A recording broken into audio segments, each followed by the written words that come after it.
Praise the lord everyone. మన ప్రభు అయిన యేసుక్రీస్తు వారి పరిశుద్ధమైన నామంలో మీ అందరికీ వందనాలు తెలియజేస్తున్నాను.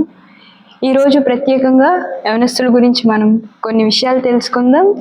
యవనస్తులు ఎలా ఉండాలి, ఎలా జీవించాలి, యవన కాలంలో ఎదురయ్యే సమస్యల్ని ఎలా అధిగమించాలి అనే కొన్ని క్వశ్చన్స్కి అక్క మనకి సమాధానం చెప్తారు.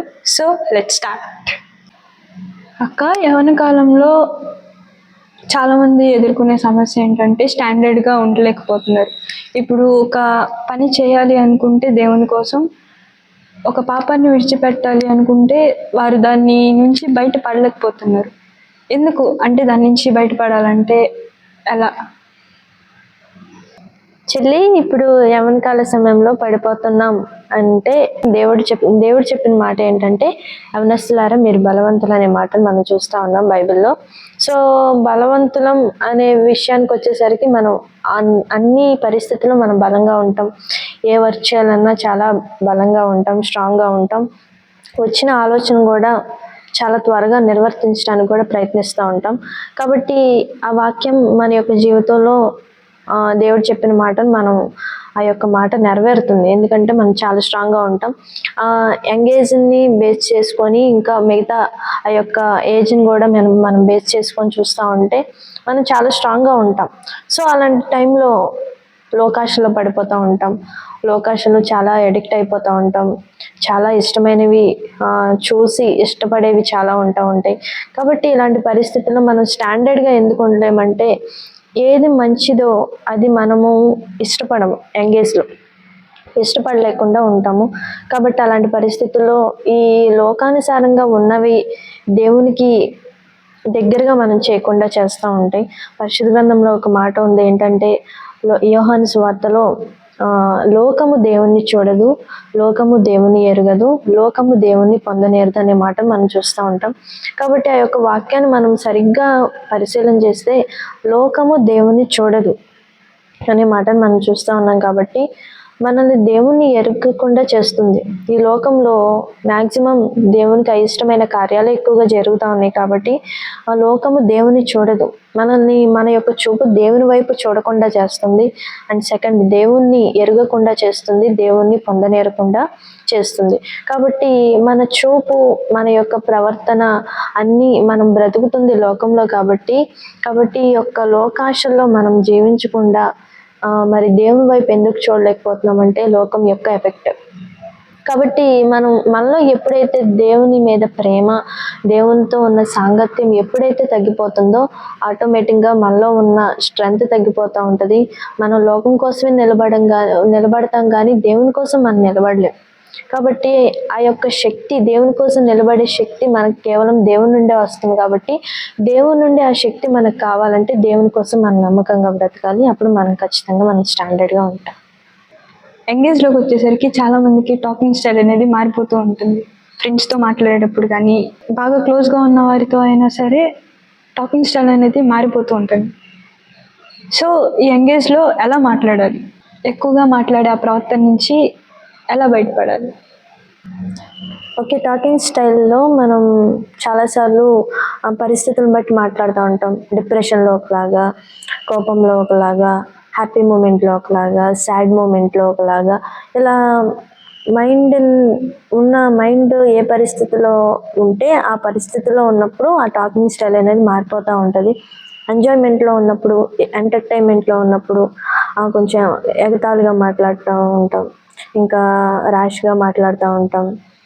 మాటలకు అంత అనేది ఉండదు. ఈ మాట మాట్లాడచ్చా, ఈ వర్డ్ మాట్లాడచ్చా అనే ఆలోచన ఉండదు. సో కోపంలో ఒకలాగా, అలాగా సాడ్నెస్లో ఒకలాగా ఇలా మారిపోతూ ఉంటుంది టాకింగ్ స్టైల్. కాబట్టి మనము నోరు అనేది ఎంత కంట్రోల్లో ఉంచుకుంటే అంత చాలా మంచిది. ఎందుకంటే యంగేజ్లో ఉంటాం కాబట్టి అందాన్ని చూసుకొనైనా, లేకపోతే బ్యాక్గ్రౌండ్ చూసుకొనైనా, దేనిని చూసుకొనైనా మాటలు అనేవి బయటకు వస్తూ ఉంటాయి. దేవుని వాక్యం సెలవిస్తుంది, హృదయం నిండిన దాన్ని బట్టి నోరు మాట్లాడను అనే మాటను మనం చూస్తూ ఉంటాం సామెతల గ్రంథంలో. కాబట్టి కొన్నిసార్లు మనం ఈ యొక్క నోటిని చాలా మన జీవితాంతం అదుపులో ఉంచుకుంటమే చాలా ప్రాముఖ్యమైన విషయం. ఎందుకంటే బైబిల్ గ్రంథంలో ఒక మాట ఉంది, మనం నిత్య అక్షయమైన కిరీటాన్ని పొందుకోవటానికి మనం సిద్ధపడుతున్నాం కాబట్టి అక్షయమైన కిరీటం పొందుకునే వరకు మనం ఎంత మితంగా ఉంటే అంత మంచిది అనే మాటను పరిశుద్ధ గ్రంథంలో మనం చూస్తూ ఉంటాం. కాబట్టి అక్షయమైన కిరీటం పొందుకోవటానికి మనం ఈ యొక్క క్షయమైన ఈ యొక్క పరిస్థితుల్లో మనం ఈ యొక్క మాటల వల్ల ఆ యొక్క అక్షయమైన కిరీటాన్ని మనం పొందుకోకుండా ఉంటాం. కాబట్టి కిరీటం పొందుకునే వరకు మనం ఎంత మితంగా ఉంటే అంత మంచిది. టాకింగ్ స్టైల్లో చాలా లిమిట్గా మాట్లాడుతూ ఉండటం, లిమిట్గా ఉండి వ్యర్థమైన మాటలు మన నోటికి రాకుండా ఉండటం, ఇది దేవునికి మాదిరికరంగా ఉండే ఒక లక్షణం అని చెప్పుకోవచ్చు. అంటే సామెతల గ్రంథంలో కూడా ఒక వర్డ్ ఉంది, మితంగా మాట్లాడేవాడు తెలియగలవాడు. మనం ఈ యంగ్ ఏజ్లో ఎంత లిమిట్గా మాట్లాడితే అంత మంచిది అని చెప్పి చెప్పారు. ఓకే, యవనస్తుల జీవితం ఇతరులకు మాదిరికరంగా ఉండాలంటే ఏం చేయాలి, దానికి మనలో కావాల్సిన లక్షణాలు ఏంటి? పరిశుద్ధ గ్రంథంలో మనం ఒక మాటను చదువుకుందాం. 1 తిమోతి పత్రిక 4వ అధ్యాయము 12వ వచనంలో ఒకసారి ఆ మాట చదువుదాం. యవ్వనమును బట్టి ఎవడును నిన్ను తృణీకరింపనీయకము కానీ మాటలోను ప్రవర్తనలోను ప్రేమలోను విశ్వాసములోను పవిత్రతలోను విశ్వాసులకు మాదిరిగా ఉంటుంది. ఓకే, అక్కడ మనం చూసిన వాక్యంలో మాటలోను ప్రవర్తనలోను విశ్వాసంలోను ప్రేమలోను పవిత్రతలోను అనే వర్డ్స్ మనం అక్కడ చూస్తూ ఉన్నాం. మాట తీరు, ఫస్ట్ ఆఫ్ ఆల్ అక్కడ చెప్పింది మాట తీరు అనేది చాలా ఇంపార్టెంట్. మాటను బట్టి మన యొక్క ప్రవర్తన అనేది తెలిసిపోతూ ఉంటుంది. ఎప్పుడైతే మన యొక్క టాకింగ్ స్టైల్ చేంజ్ అవుతుందో మన యొక్క ప్రవర్తన కూడా ఐడెంటిఫై చేసేస్తూ ఉంటారు. కాబట్టి మాట అనేది చాలా ఇంపార్టెంట్. మన మాటలు కూడా దేవుని మెప్పించేలాగా, దేవునికి ఇష్టమైన రీతిలో, దేవుని బిడ్డలమని మాట్లాడే విధంగా మన యొక్క మాటలు ఉండాలి. అండ్ సెకండ్ వర్డ్ ప్రవర్తన అని చదువుకున్నాం. ప్రవర్తన కూడా కొన్నిసార్లు ఇంట్లో ఒకలా ఉంటాం, బయట ఒకలా ఉంటాం, చర్చ్లో ఒకలా ఉంటాం, అలా సరౌండింగ్స్ని బట్టి చేంజ్ అవుతూ ఉంటుంది ప్రవర్తన కూడా. సో ప్రతి పరిస్థితిలో దేవుడు చూస్తున్నాడు. ఇంట్లో ఉన్న దేవుడు చూస్తారు, బయట ఉన్న దేవుడు చూస్తారు, చర్చ్లో ఉన్న దేవుడు చూస్తారు. పలానా స్థలంలో దేవుడు లేడు, దేవుడు మనల్ని చూడరు అని అనటానికి వీల్లేదు. పరిశుద్ధ గ్రంథంలో మనం చూస్తూ ఉన్నాం, యెహోవా కన్నులు ప్రతి స్థలం మీద ఉండును అనే మాటను మనం చూస్తూ ఉన్నాం. కాబట్టి ప్రవర్తన కూడా ఇంట్లో ఉన్నప్పుడు ఒకలాగా కాకుండా పవిత్రతలో, విశ్వాసంలోను, నమ్మకంలోను, ఇవన్నిట్లో మనం దేవునికి నమ్మకంగా ఉన్నప్పుడు మనం ఖచ్చితంగా మన యొక్క జీవితం ఇతరులకు మాదిరికరంగా ఉంటుంది. పవిత్రత అనేది కూడా చాలా ఇంపార్టెంట్. అలాగే విశ్వాసం అనేది ఎంగేజ్లో చాలా మందికి ఉండదు. కార్యం జరిగితే జరిగినట్లు, లేకపోతే లేదు అన్నట్లు ఉంటారు. కాబట్టి ఎంగేజ్లో విశ్వాసం అనేది మనసులో ఉండటం ఓకే, అలాగే క్రియల్లో కూడా మనం చూపిస్తూ ఉండాలి. క్రియలు లేని విశ్వాసము వ్యర్థం అనేది కూడా మనం చూస్తూ ఉన్నాం. కాబట్టి విశ్వాసం అనేది మనసులో ఉంటూ అలాగే క్రియల్లో కూడా మనం చూపిస్తూ ఉండాలి. అలాగే పవిత్రత కూడా చాలా ఇంపార్టెంట్. దాంట్లో ఫెయిల్ అయితే లైఫ్లో ఫెయిల్ అయినట్టు కొన్ని. కాబట్టి లైఫ్లో ఫెయిల్ అవటంలో చాలా ఉన్నాయి ఫెయిల్ అయ్యేవి. ఇది కూడా దేవుడు మనకి పవిత్రత అనేది ఒక గిఫ్ట్గా మనకి ఇచ్చారు. కాబట్టి దీంట్లో కూడా మనం చాలా జాగ్రత్తగా ఉండాలి ఎంగేజ్లో. సో వీటన్నిటిలో మనం దేవునికి ఇష్టంగా ఉంటే మన యొక్క జీవితం ఇతరులకు మాదిరికరంగా ఖచ్చితంగా ఉంటుంది. ఓకే అక్క, అంటే మన మాటలోను ప్రవర్తనలోను మనం చేసే ప్రతి ఒక్క క్రియ ద్వారా మనం ప్రతి ఒక్కరికి మాదిరికరంగా ఉండాలని చెప్పారు. అండ్ నెక్స్ట్ అలానే ఇది కూడా చాలామంది యవనస్తులు ఫేస్ చేస్తున్న ప్రాబ్లం అని చెప్పొచ్చు. యవన కాలంలో చాలామందికి దేవుని సేవ పరిచర్య చేయాలనే ఆసక్తి చాలామందికి ఉంటుంది, ఆశ కలిగి ఉంటారు.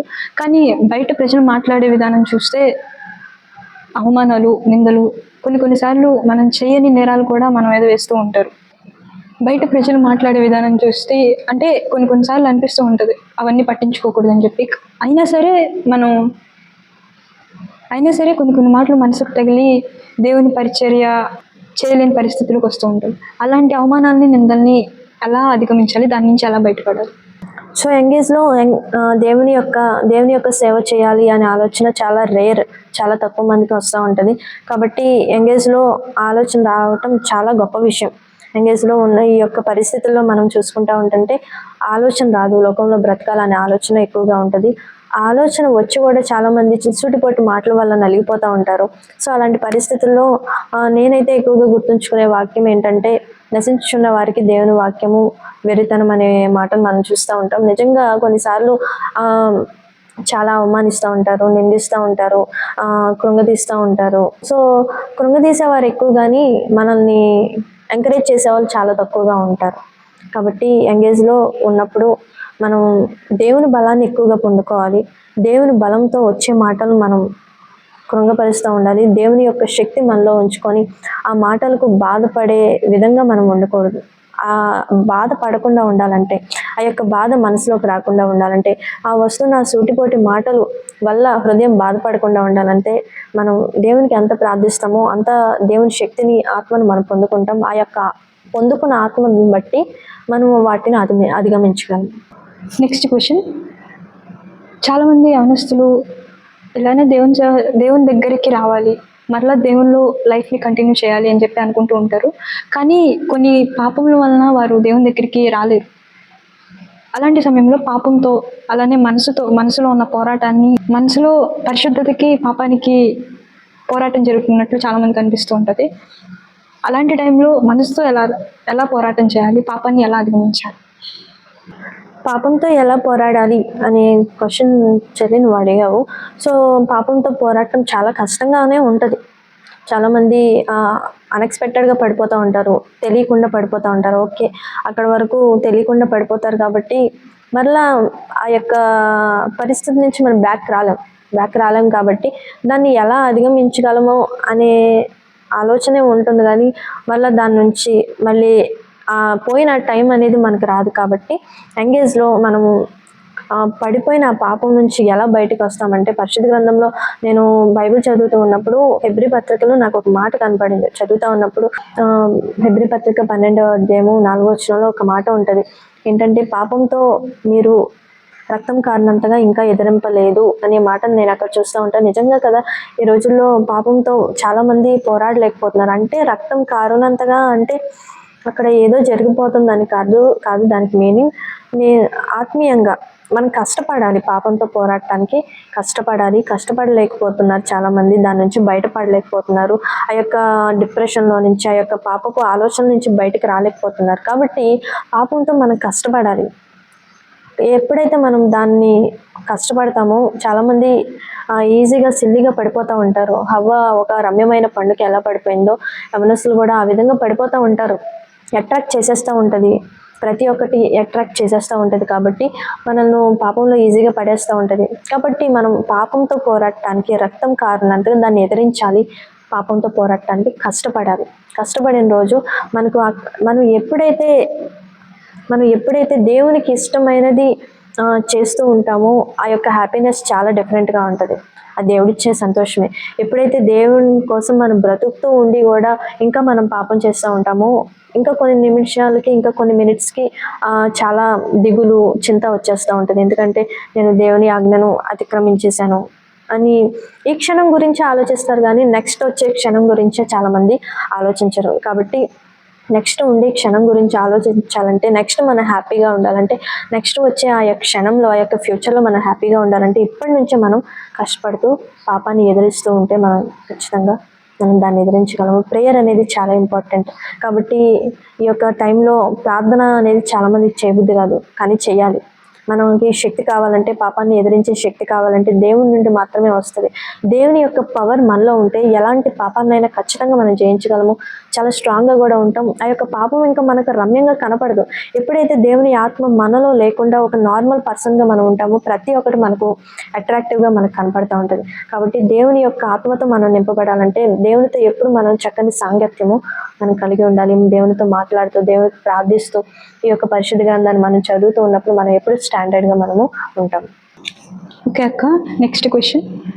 యవనస్తులు చాలాసార్లు లోన్లీగా ఫీల్ అవుతూ ఉంటారు, డిప్రెషన్లోకి వెళ్ళిపోయి కొన్ని ప్లేసెస్లో ఒంటరిగా కూర్చోవాలని ఆశపడుతూ ఉంటారు. యవనస్తులు ఒంటరిగా ఉండవచ్చా అనే దాని మీద మీ అభిప్రాయం చెప్పగలరు? ఓకే, యవనస్తులు ఒంటరిగా ఉండొచ్చా? బైబిల్ గ్రంథంలో సంసోన్ మనం చూస్తూ ఉంటే అతను ఒంటరిగా వెళ్ళాడు. తిమ్నాతు ప్రాంతానికి ఒంటరిగా వెళ్ళాడు, ఎవరితో వెళ్ళలేదు. ఆ వెళ్ళిన అక్కడే సాతాన్ ఏం చేశాడంటే తన యొక్క మైండ్ని చేంజ్ చేశాడు. తన యొక్క స్త్రీకి, దెలీలా అనే స్త్రీకి పడిపోయేలాగా సాతాను చేసేసాడు. సో అక్కడ మనం సరిగ్గా ఆలోచన చేస్తే అతను ఒంటరిగా వెళ్ళాడు. కాబట్టి ఒంటరిగా ఉండటం కొన్నిసార్లు అపవాది శోధిస్తూ ఉంటాడు. అపవాది కొన్నిసార్లు ఒంటరిగా ఉన్నప్పుడు మన యొక్క శక్తిని డ్యామేజ్ చేసే శక్తి కూడా అపవాదికి ఉంటుంది. కాబట్టి ఎక్కువ మనం ఒక్కొక్కసారి చదువుకుంటానికి వెళ్ళిపోతూ ఉంటాం. హాస్టల్స్లో ఉండే వాళ్ళు ఉంటారు, అలాగే వేరే దేశాల్లో ఉండేవారు ఉంటారు. కాబట్టి అలాంటి టైంలో మనం ప్రతి ఒక్క పరిస్థితుల్లో ప్రతి ఒక్క సెకండ్ మనం దేవుని స్తుతించుకుంటూ ఉండాలి. దేవుని యొక్క ఆలోచనతో మనం ఉన్నప్పుడు ఖచ్చితంగా సాతాన్ని మనం జయించగలం. కాబట్టి ఒంటరిగా ఉన్నప్పటికీ మనకు దేవుని శక్తి కావాలి. ఒంటరిగా ఉన్నప్పటికీ మన యొక్క మైండ్, మన యొక్క క్యారెక్టర్ మనం కాపుదలగా మనం ఒక్కొక్కసారి మనమే ఉంచుకుంటూ ఉండాలి. ఆల్మోస్ట్ ఎంగేజ్లో ఉండకూడదు. ఎందుకంటే సాతాను మైండ్ చేంజ్ చేసే అవకాశాలు కూడా చాలా ఉంటాయి. కాబట్టి ఎంగేజ్లో మనము దేవుణ్ణి ఎక్కువ కలిగి ఉంటే, దేవుని యొక్క ఆత్మని ఎంత మనం నింపబడి ఉంచుకుంటే అంత మనం స్టాండర్డ్గా ఖచ్చితంగా ఉండదు. లాస్ట్ అండ్ ఫైనల్ క్వశ్చన్ అక్క, శరీర క్రియలను ఎలా చంపాలి? శరీర క్రియలను ఎలా చంపాలి? చాలామందికి ఆశలు వస్తూ ఉంటాయి, పవిత్రతను మిస్యూజ్ చేసుకుంటూ ఉంటారు చాలామంది. కాబట్టి ఒకసారి మనం చేసే ప్రతి ఒక్క పని ముందు this is correct or wrong అని ఆ టూ కూడా గుడ్ ఆర్ బ్యాడ్ అనే ఆలోచన లేకుండా కూడా చాలామంది స్పీడప్లో ఉంటారు. ఒక నిమిషం ఆగుదాం, ఆలోచిద్దాం అనే విషయంలో అనే ఆలోచనలు ఎవరు ఉండట్లేదు ఈ యొక్క ఎంగేజ్లో. కాబట్టి ఎంగేజ్లో ఆ యొక్క చేసిన తప్పులను మళ్ళీ బ్యాక్ తీసుకోలేము. కాబట్టి ఎవరైతే కొంతమంది తప్పులు చేసేసి ఎలాంటి ఫేస్ చేస్తున్నారో అలాంటి వారిని కూడా మనం చూస్తుంటాం. కాబట్టి పాపం చేసే ముందు మనల్ని ఇది ఎలాంటి దారిలోకి తీసుకెళ్ళిపోతుంది, ఏ వేలోకి తీసుకెళ్ళిపోతుంది, అసలు బైబిల్ ఏం చెప్తుంది, దేవుడు ఏం చెప్తున్నారు ఈ యొక్క పాపం గురించి, ఈ యొక్క పాపంలోకి దిగితే ఏమవుతుంది అన్నది ప్రతి ఒక్కటి దేవుడు చెప్పుకుంటూ వచ్చారు. పరిశుద్ధ గ్రంథంలో మనం చూస్తే దొంగలిస్తే ఏమవుతుంది అన్నది మనకు తెలుసు. 10 ఆజ్ఞలు అనేవి ఉన్నాయి. 10 ఆజ్ఞలు ఉన్నప్పుడు అక్కడ దొంగలించకూడదు అని ఒకటి ఉంది, వ్యభిచరించకూడదు అని ఒకటి ఉంది, మరి ఇతరుల మీద అబద్ధ సాక్ష్యం పలకవద్దు, నరహత్య చేయవద్దు, ఇలాంటి వర్డ్స్ మనం చూస్తాం, ఇలాంటి కమాండ్స్ మనం చూస్తూ ఉన్నాం. కాబట్టి ఈ యొక్క మాటల్లో మనము వ్యభిచరిస్తే ఏమవుతుంది, దొంగలిస్తే ఏమవుతుంది ప్రతి ఒక్కరు మనకు తెలుసు. మనం ఏం చేస్తూ ఉంటామంటే స్వాతంత్రం ఉందని చేసేస్తూ ఉంటాం, కానీ అన్నీ చేసేవి కావు. పరిశుద్ధ గ్రంథంలో ఒక మాట ఉంది, అన్నిటి యందు స్వాతంత్రం కలదు కానీ అన్ని చేయదగినవి కావు అనే మాట మనం చూస్తూ ఉంటాం. కాబట్టి ప్రతి ఒక్క దాని మీద స్వాతంత్రం ఉంది అని మనం ముందుకు వెళ్ళిపోతే మనం ఖచ్చితంగా నష్టాన్ని మనం చూస్తూ ఉంటాం. కాబట్టి శరీర క్రియలు చంపటము కూడా మనకి ఏం కావాలంటే దేవుని యొక్క శక్తి మనకు కావాలి.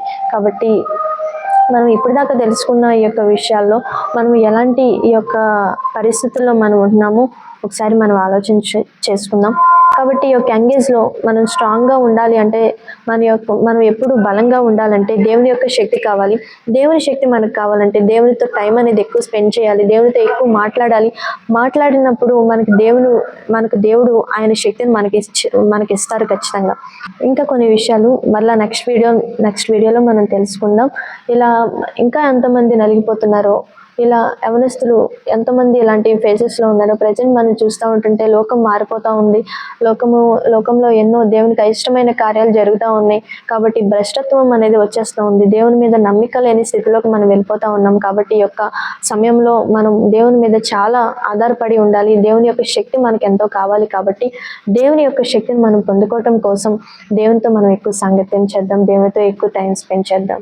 ఇంకా మీకు ఎలాంటి క్వశ్చన్స్ ఉన్నాయో మాకు తెలియచేయండి, కామెంట్ చేయండి. మేము తప్పకుండా వాటి గురించి మీకు ఎక్స్ప్లెనేషన్ నేను చేస్తాము. అందరికీ ప్రైజ్ ది లార్డ్. నేనెందుకని నీ సొత్తుగా మారితి యేసయ్యాని రక్తమోచే కడుగబడినందునా